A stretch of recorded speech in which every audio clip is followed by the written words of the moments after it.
Hi there, Scott from Wessex Blades. This is the video I don't know how many people have been waiting for. My books are open from the publication of this video. I've had a complete deluge this weekend of when your books open. I had a few reasons as to why I didn't want my books open until now. There's something coming up in a few weeks. I don't want to give the game away yet.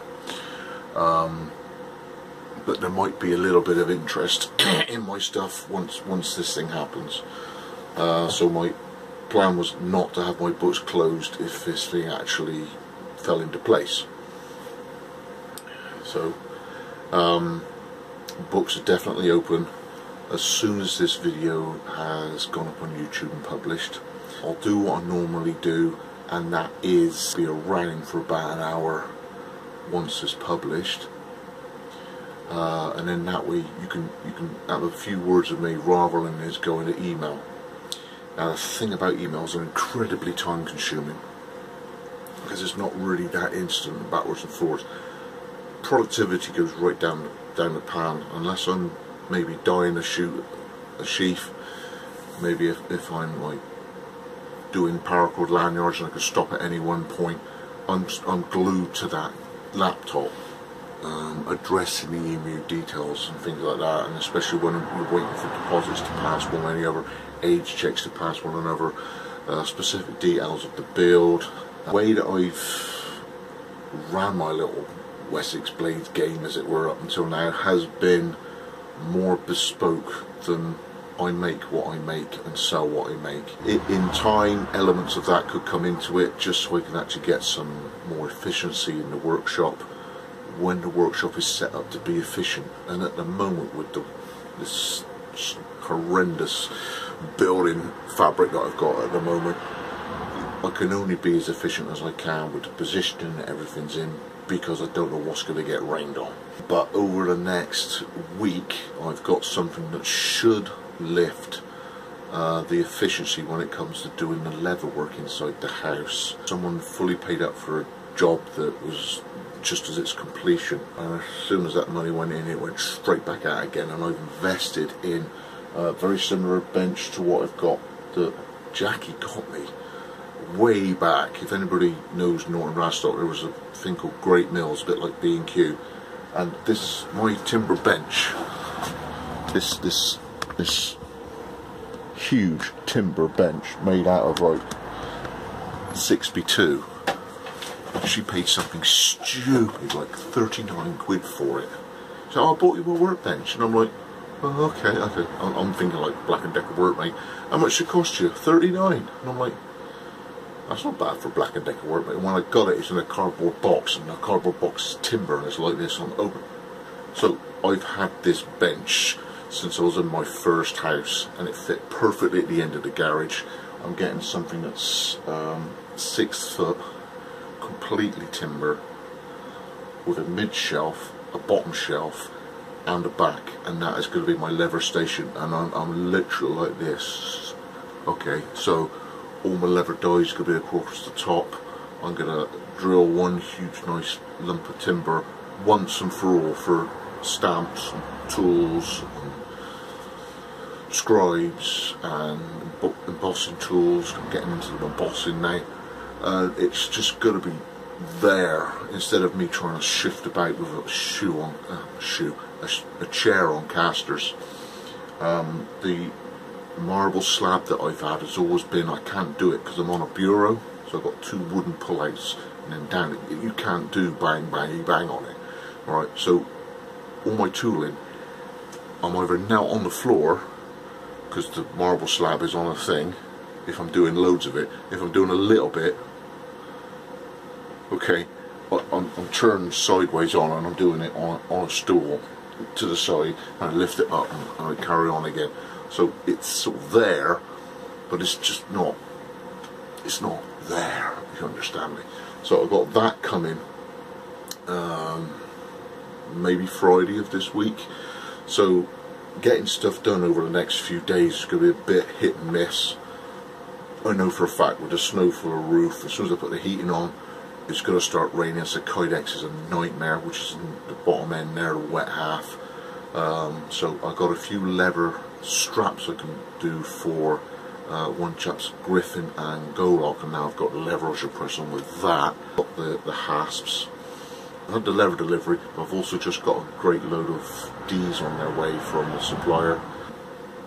So my leather half is pretty much stocked up, and I've got a big batch of tool steel on order with Duncan, and whenever it's fine with him to tie it in with his batch, that's going to be off to the makers and cut and heat treat and pressure bayoneted and back to me.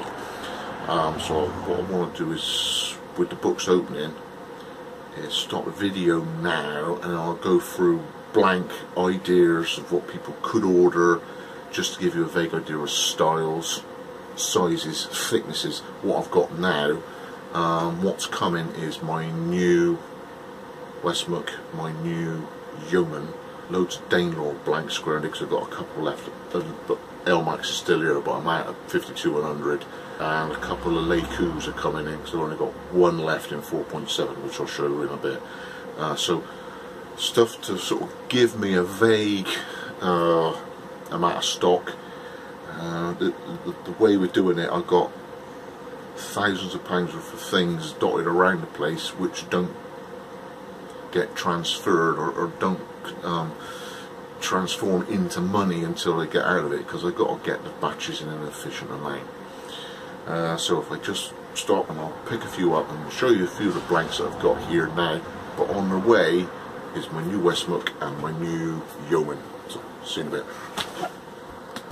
Right, now, so what I've got here at the moment, I've got about a half dozen of the Kellens. The few steels that I work with, carbon steel, I work with 52-100, which is ball bearing steel, and in my opinion, it's as good as or better than 01, apart from one element. It's slightly harder to sharpen, but I don't generally send to people knives who are beginners. They know how to sharpen a knife, and that's where the 52-100 just needs a little bit more attention. But as far as I'm concerned, 52-100 knocks 01 in virtually every department, and I'm not doing my heat treats in here. I haven't got a kiln, and I can't do partial bayonet in a garage. Okay, I'm not going to deal with molten sodium at 400 degrees. It's lethal. Okay, but I want that extra heat treat cycle to impart 10% extra toughness with no loss of hardness. If it went to a full bayonet, you end up with this, like, the sort of bendy sword you get in Crouching Tiger, Hidden Dragon. It's a bit like that, where you're never going to break it, but it's not that blinking hard. Well, these are cutting tools for bushcraft and wood carving and whatever, so I need the 59 Rockwell. That's what it needs to be. So this clever little heat treat I get my 52-100 on just dings that little bit extra toughness back into a blade, and so I've never found a problem with it, and it takes a phenomenal micro bevel. The mirror finish on a 52-100 is something else. It really is. So that's why I do 52-100. It's because I don't heat treat here. I could do 52-100. I'd have to do it so many times, alright, and then I still can't do the partial bayonet. Alright, so Kellens, these are little neck knives, and they work great as companion blades for larger choppers, so more like my falchion, kukri, the new buoy that I do, which is the Griffin. So we got a really large knife. You may actually benefit quite well from a knife this size. So rather than the religiously keeping to the style of a kukri with the Charmak and Nikak, or whatever, the two little utility knives in the back of the kukri sheath, I do this as a companion blade. So it's sort of like 2.5mm, it's skeletonized. It can be as that, it can have a paracord wrap, or it can pin it through the section there, and it takes a great edge, and there's more than enough to get 3 fingers on there, and then with a paracord lanyard you get the extra little bit in there. So that's the Kellen mini utility knife.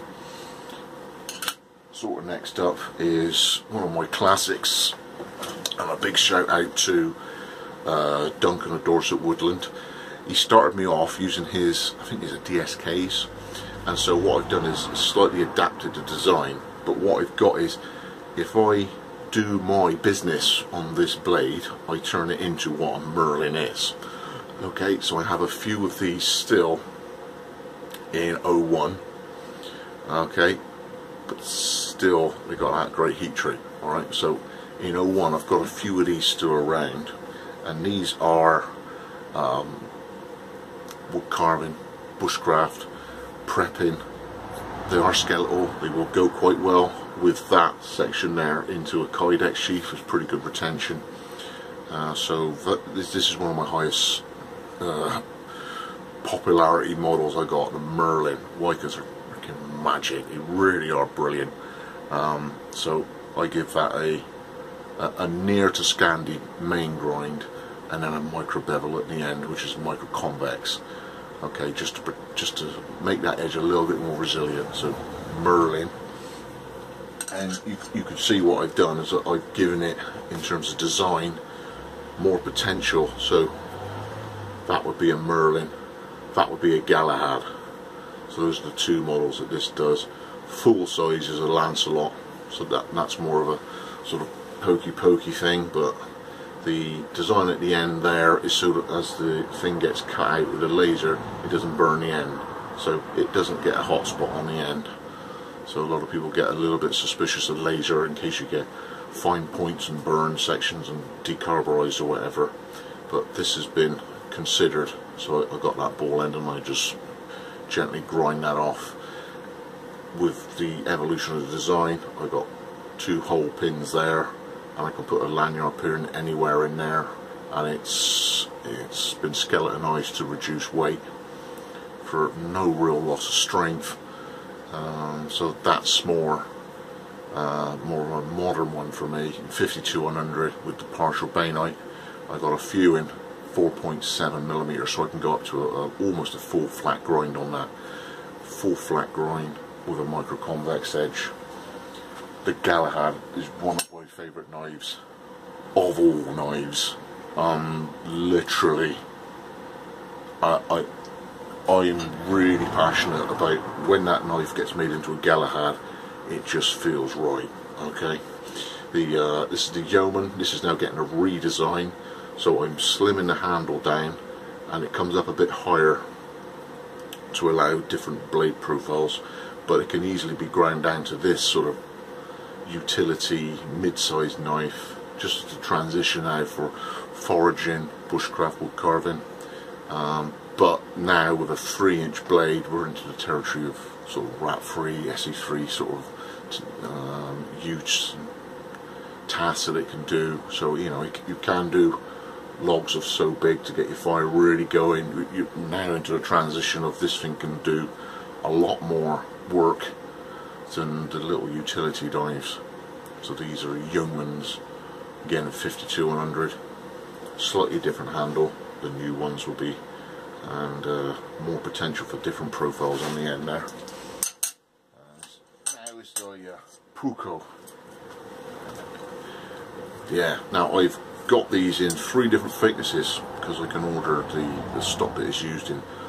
So whilst I did the Kellens, I got it in 2.5, and I put not a very high main grind on that with a micro bevel, and that really is, you know, you get a bushcraft knife in 4mm, I get a bushcraft knife in 3mm. The performance and the weight is different because you've adjusted the thickness, and rather than start messing about with taper tangs, to me, I skeletonized them, and it's all standard. So I don't concern myself with tapering. If you want something lighter, I use thinner stock. So I've got those in 2.5, 4 Puko, and 4.7, and any of these profiles I can do as a long Puko, so like about that long. Okay, or it can come down ever so slightly smaller as well, so you can get that sort of slotted effect, wood carver, out of one of these blanks. So another big shout out to Duncan at Dorset Woodland Blaze. I got a couple of his blanks, the holes there, so I think this is one's 52-100. Now when I use one of these series and slightly smaller, I call them a Guinevere, because it's a happy marriage. This stuff and my stuff. Alright, you know, that's that. So when you get a Guinevere, that's because I'm using one of Duncan's blanks and I'm doing my thing with it. I use this stuff because I believe in Steely's using a heat treat. You can't knock it, it's great stuff. So I've got a few like this. Brilliant design, got a slight ramp there, slight finger guard there. Comes down to a similar sort of bird head to what I got, one of my designs, but skeletonized, really light but still murder strong. No need to taper the tang because the weight's been removed due to the rationalization of where everything's been cut and where it's stopped. So I've got a couple of these. I've got loads of my Danelaw Boudica and Hernlaw, and I've got them coming in 52-100, and I've got quite a few here in LMAX.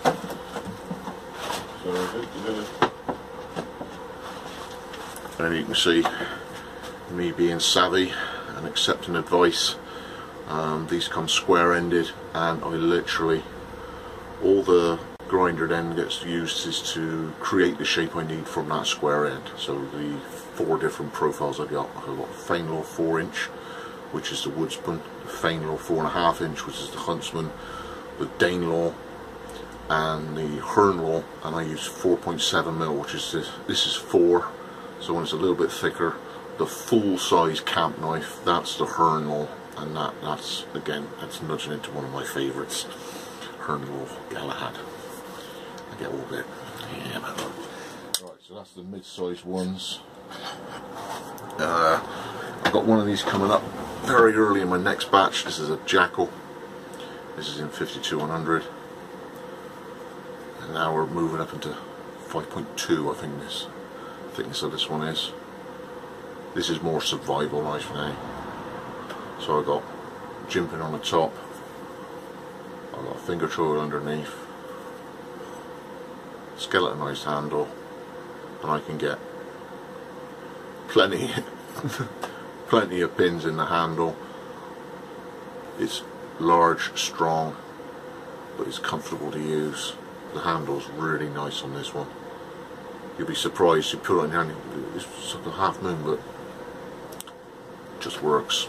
So this design, I won a knife for it. It came, I think I won the competition for this knife design, so I'm pretty proud of it, especially as the guy running it thought it was a good design as well. So that's the Jackal.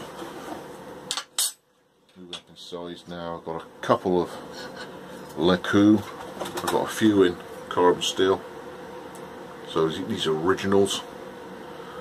I got one left at 52-100 and 5 more coming in the next batch. This will be 4.7, which is the new version. Just a little bit more heft on the swing, and I can do 2 variants on this. I can sort of give it that shape at the front, or I can sort of give it a bit of a swedge on there. But ergo on this one is through the roof. It's just right. So Leku, love the evolution of how it's changed into skeletonized. Love the fact I can do solid pins, or if someone wanted mosaic, they go there and mount the handle anyway, embedded in epoxy, so it's still through pinned if it's a mosaic. But these have solid brass pins there with a lanyard.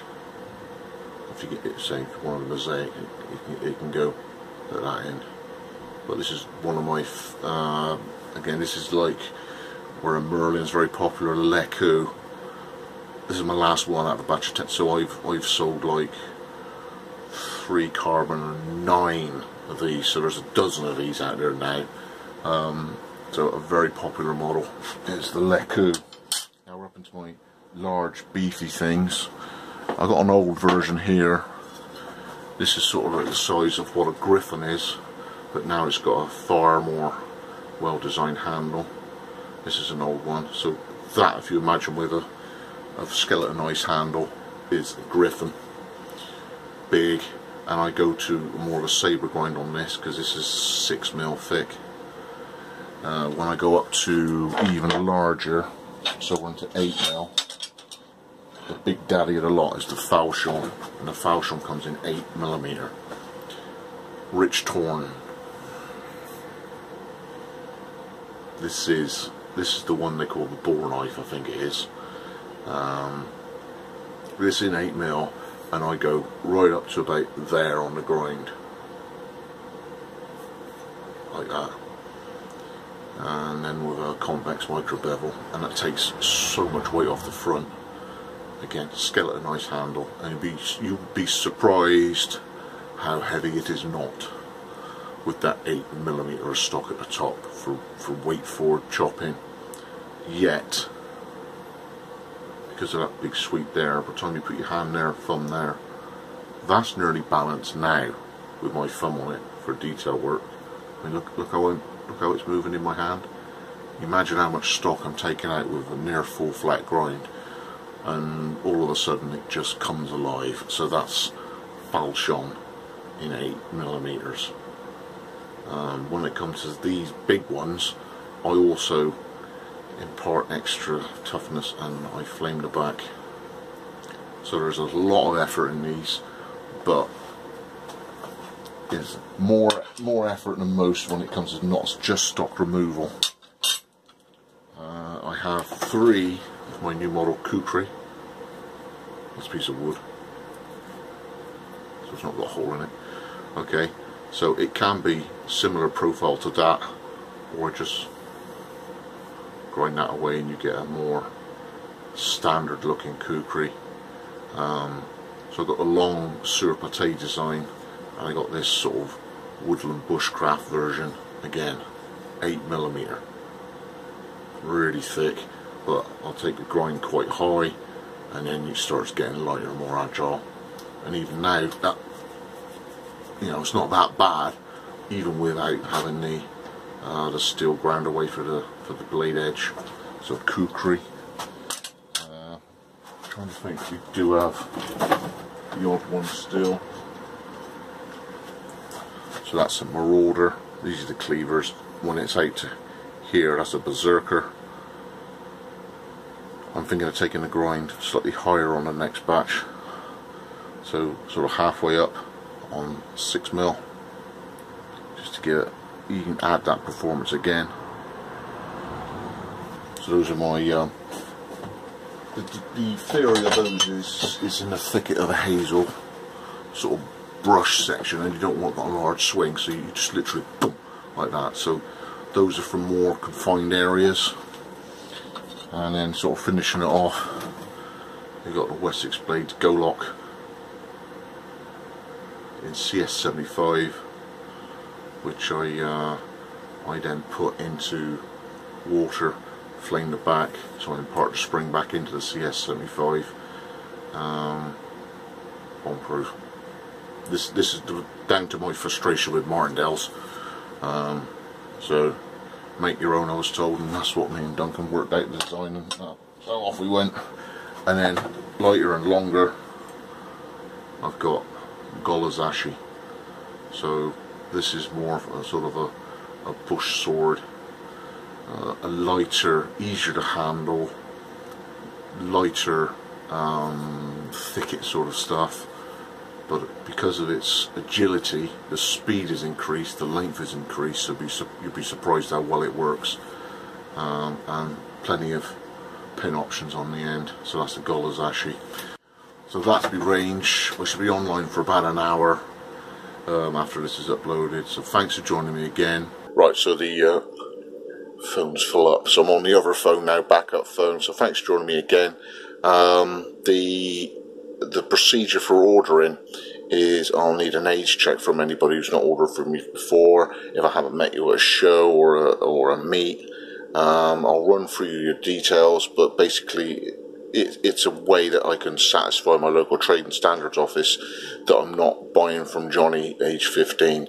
This is a way to prove that you are old enough, you're over 18, and I'm doing a non-face-to-face sale with someone who's actually of the right age. So once we get the age check out of the way, we can then proceed with the details of the blade. We can sort out the deposit, which secures your position in the book, and then when I get around here, that batch reviewing, I do an update video of this, and this, and then you can see the progress of it coming through. The benefit of most of the thing, I mean, even though it is a long wait, the standard that I am now is not the standard that you get in 8 months, 9 months time. Okay, what you can see now on pictures and on standard photographs on my website, it's a different story when you actually get it, because I'm 8 months better. Okay, so there could be a couple of elements in the sheath that's slicker, it could be higher quality, another design idea has gone into it, so the price you pay at the beginning doesn't quite reflect what you actually end up with. So thanks for your patience, thanks everybody who's bought my knives. So my books are open as from now. I will be online for an hour after this video's been published, and look forward to hearing from you all. Let's go for Wessex blades.